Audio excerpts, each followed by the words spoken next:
السلام علیکم ورحمۃ اللہ وبرکاتہ۔ بسم اللہ الرحمن الرحیم۔ آج تیسری فصل ہے الکلام لفظ تضمن کلمتین بالاسناد سے۔ آج کے سبق کے اندر کلام کی تعریف اور کلام سے حاصل ہونے والی صورتیں بیان ہوں گی۔ اس کے ساتھ ساتھ دوسری فصل کے اندر معرب، اس کی تعریف اور معرب کا حکم، اور کلام عرب میں کتنی چیزیں معرب ہوتی ہیں، اور اسی طریقے سے اعراب کی تعریف، اعراب کا محل، مثال سمیت بیان کیا جائے گا۔ کتاب بولنے شروع کیا۔ الکلام لفظ تضمن کلمتین بالاسناد۔ کلام ایک ایسا لفظ ہے جو دو کلموں کو ملائے نسبت کے ساتھ، درا حال کہ ایک اس میں مسند ہو اور ایک مسند الیہ ہو۔ نسبت کا مطلب ہے کہ ایک کلمہ دوسرے کلمے کی طرف اس طرح اس کی نسبت کی گئی ہو کہ مخاطب کو اس سے پورا فائدہ پہنچ جائے۔ پورے فائدے سے مراد ایسا فائدہ کہ اس سے دوبارہ سوال کرنے کی ضرورت نہ پڑے۔ جیسے زید قائم، زید کھڑا ہے۔ اب یہ مکمل کلام ہے۔ جب آپ نے کسی سے کہہ دیا کہ زید قائم، تو اگلا بندہ اب آپ سے مزید اس میں پوچھنے کی کوئی جرات ہی نہیں کر سکتا۔ اس کو ایک اطمینان اور تسلی بخش بات مل گئی ہے کہ زید کھڑا ہے۔ یا قام زید۔ کلام کا ایک اور نام جملہ بھی ہے۔ کلام کا ایک اور نام مرکب مفید بھی ہے۔ اگلی بات یہ ہے کہ کلام حاصل کتنی صورتوں سے ہوتا ہے، تو اس کے لیے قاعدہ آپ ذہن میں رکھ لیں کہ کلام کے لیے مسند اور مسند الیہ کا ہونا ضروری ہے، یعنی مسند اور مسند الیہ کے بغیر کلام نہیں بنے گا۔ دوسری بات ذہن میں یہ رکھ لیں کہ اسم فعل حرف میں اسم مسند بھی ہوتا ہے، مسند الیہ بھی ہوتا ہے۔ فعل مسند ہو سکتا ہے، مسند الیہ نہیں ہو سکتا، اور حرف جو ہے وہ نہ مسند ہوتا ہے نہ مسند الیہ ہوتا ہے۔ تو جب ہم نے یہ کہہ دیا کہ کلام کے لیے ضروری ہے کہ اس کے اندر مسند اور مسند الیہ ہو، تو ظاہر بات ہے کلام پھر اسم سے بنے گا یا اسم اور فعل سے بنے گا۔ اس کے علاوہ کوئی بھی صورت کلام بننے کی نہیں ہو سکتی۔ عقلی اعتبار سے کلام حاصل ہونے کی 6 صورتیں ہیں۔ دونوں اسم ہو، دونوں فعل ہوں، دونوں حرف ہو، ایک اسم اور ایک فعل ہو، ایک فعل اور ایک حرف ہو، یا ایک اسم اور ایک حرف ہو۔ ان 6 صورتوں میں نے عرض کیا کہ صرف 2 صورتوں سے کلام کا بننا صحیح ہے کہ دونوں اسم ہوں یا ایک اسم اور ایک فعل ہو، اس لیے کہ ان کے علاوہ جتنی بھی صورتیں ہیں ان تمام صورتوں میں مسند اور مسند الیہ دونوں ایک ساتھ نہیں آ سکتے۔ اس کے بعد کتاب کے اندر ہی ایک اعتراض ہے، اور اعتراض کا پھر اس نے جواب دیا ہوا ہے۔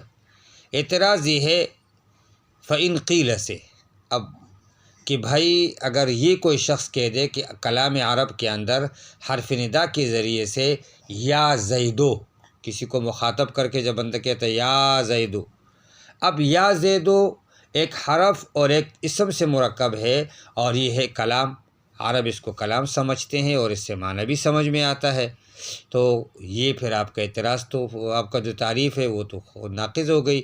تو اس کا جواب کتاب والا خود کتاب کے اندر دے رہے کہ میں نے عرض کیا کہ ہم باہر سے کوئی اشکال وغیرہ اس کے اندر نہ کریں گے، نہ اس کا جواب دیں گے۔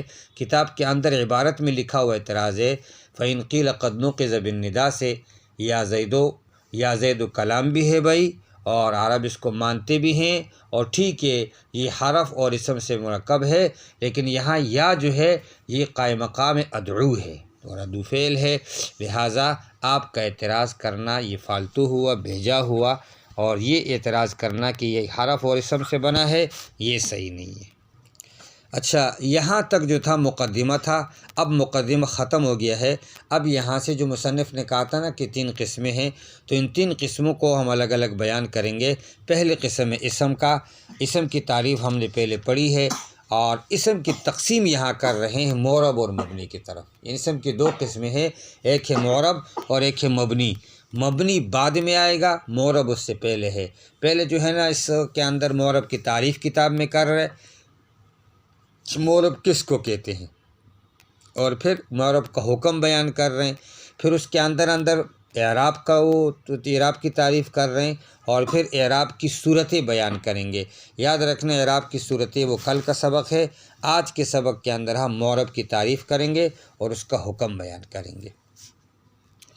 اچھا، تو معرب جو ہے فصل فی المعرب سے معرب جو ہے یہ اسم مفعول کا صیغہ ہے، اعراب سے مشتق ہے، ظاہر کرنے کے معنی میں ہے، اور معرب یعنی ظاہر کیا ہوا۔ اعراب ظاہر کا معنی ظاہر کرنا ہے، معرب کا معنی ہے ظاہر کیا ہوا۔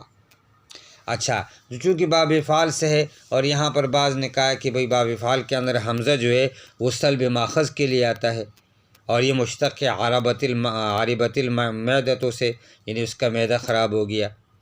تو پھر بھی صحیح ہے کہ کیا کہتے ہیں، جو اعراب کے اندر بھی کیا ہے، جو اعراب کے اندر اعراب لگنے سے۔ اچھا، اب اگر اس کو باب فعال سے ہم لیتے ہیں اور تو اس کا معنی یہ ہو کہ فساد زائل ہو گیا، تو فساد وہ اعراب کے ظاہر کرنے کی وجہ سے جو فساد آیا تھا کلام کے اندر وہ زائل ہو گیا اس سے۔ تو یہ معرب کے لغوی اور اصطلاحی کے معنی کے درمیان مناسبت کے لیے ذکر کر رہے ہیں۔ اصطلاح میں کہتے ہیں معرب جو ہے ایسا اسم ہے جو مرکب ہو اپنے غیر کے ساتھ، جو مرکب ہو اپنے غیر کے ساتھ، اور یہ مبنی اصل کے ساتھ مشابہ نہیں ہوتا۔ مبنی اصل کیا ہے؟ وہ ہے جملہ حروف اور امر ماضی، امر حاضر اور ماضی، جیسے زیدن، لیکن زیدن صرف زیدن نہیں، قام زیدن کے اندر، اور ہاؤلائی صرف ہاؤلائی نہیں بلکہ قام ہاؤلائی کے اندر، اس لیے کہ اگر صرف ہاؤلائی ہوگا تو اس کے اندر کیا ہوگا، یہ شبہ پایا جائے گا۔ اور یاد رکھنا اسم معرب کو اسم متمکن بھی کہتے ہیں، اسم معرب کو اسم متمکن بھی کہتے ہیں۔ اسم معرب کا حکم یہ ہے کہ اس کا آخر بدلتا ہے اختلافی عوامل کے ساتھ۔ اختلافی عوامل کی دو صورتیں ہیں، یا تو لفظی ہوگا یعنی لفظوں میں موجود ہوگی اس کی تبدیلی، یا تقدیری ہوگا۔ تقدیری سے مراد یہ کہ وہ نظر نہیں آئے گا لیکن عقلی اعتبار سے سمجھا جائے گا کہ یہ بدلا جا رہا ہے۔ لفظی کی مثال جیسے جاءنی زیدن ورأیت زیدن ومررت بزیدن، اور تقدیری کی مثال جاءنی موسیٰ ورأیت موسیٰ ومررت بموسیٰ۔ اعراب کہتے ہیں اس کے ذریعے سے آخری حرف کو بدلا جائے، جس کے ذریعے سے آخری حرف کی حالت بدل جائے، جیسے ضمہ، فتحہ، کسرہ، یا واو، الف اور یا۔ اور اسم کا جو اعراب ہے وہ تین قسم پر ہے، رفع، نصب، جر۔ عامل اس کو کہتے ہیں جس کے جو عمل کر رہا ہے، یعنی جس کے اوپر عمل ہو رہا ہے، رفع، نصب، جر جس کے اوپر آئے۔ اور یاد رکھنا اعراب جو ہے وہ آخری کلمے کے اوپر آتا ہے، بالکل آخری۔ ایک مثال سے آپ اس کو یوں سمجھیں، جیسے قام زیدن ہے، قام زیدن، تو قام زیدن کے اندر قام عامل ہے، زیدن یہ معرب ہے، زیدن کے اوپر جو ڈبل پیش ہے یہ اعراب ہے، اور زیدن کا جو دال ہے یہ محل اعراب ہے۔ آگے کتاب کے اندر ایک نوٹ بیان فرما رہے ہیں کہ یاد رکھنا کلام عرب کے اندر اسم متمکن، فعل مضارع، اس کے علاوہ کوئی بھی معرب چیز نہیں ہے۔ کلام عرب کے اندر اسم متمکن اور فعل مضارع کے علاوہ کوئی بھی اسم معرب نہیں ہے، باقی سب کے سب یہ معرب ہیں، اس کے علاوہ سب کے سب جو ہے نا مبنی ہیں، اور مبنی کا بیان بعد میں آئے گا۔ تھوڑا سا عبارت دیکھتے ہیں۔ الکلام لفظ، کلام ایسا لفظ تضمن کلمتین جو دو کلموں کو ملائے بالاسناد، اسناد کے ذریعے سے۔ والاسناد نسبت احدى الکلمتین الى الاخرى بحيث تفید المخاطب فائدۃ تامہ۔ اسناد ایک ایسی چیز ہے کہ جو دوسرے کلمے کی طرف ہو جائے، ایک کلمے کی دوسرے کی طرف ہو، مخاطب کو اس سے مکمل فائدہ ہو جائے، جملہ بھی اسے کہتے ہیں۔ یصح السکوت علیہ، جیسے زید قائم قام زید، زید قائم اسمیہ کی مثال ہے، قام زید فعلیہ کی مثال ہے۔ اس کا پہلے جو اسم ہوگا تو وہ جملہ اسمی ہوگا، دوسرا جو فعل ہوگا تو وہ جملہ فعلی ہوگا۔ پہلے جو فعل کو یسمى جملة فعلمة، تو جان لیا ان الکلام لا يحصل الا من اسمين، جیسے زید قائم ويسمى جملة اسمیہ، او من فعل و اسم نحو قام زید ويسمى جملة فعلیہ، میں نے پہلے بتا دیا۔ اذ لا يوجد المسند والمسند الیہ معا، یہاں سے یہ میں نے بیان کر دیا تھا کہ مسند اور مسند الیہ دونوں یہاں پائے جاتے ہیں، اس کے علاوہ نہیں پائے جاتے۔ ولا بد للکلام فإن قیل قد نوقظ بالنداء سے وہ اعتراض ہے کہ یا زید قلنا حرف النداء قائم مقام ادعو اطلب وهو الفعل فلا نقض علیہ، جواب میں نے پہلے دے دیا۔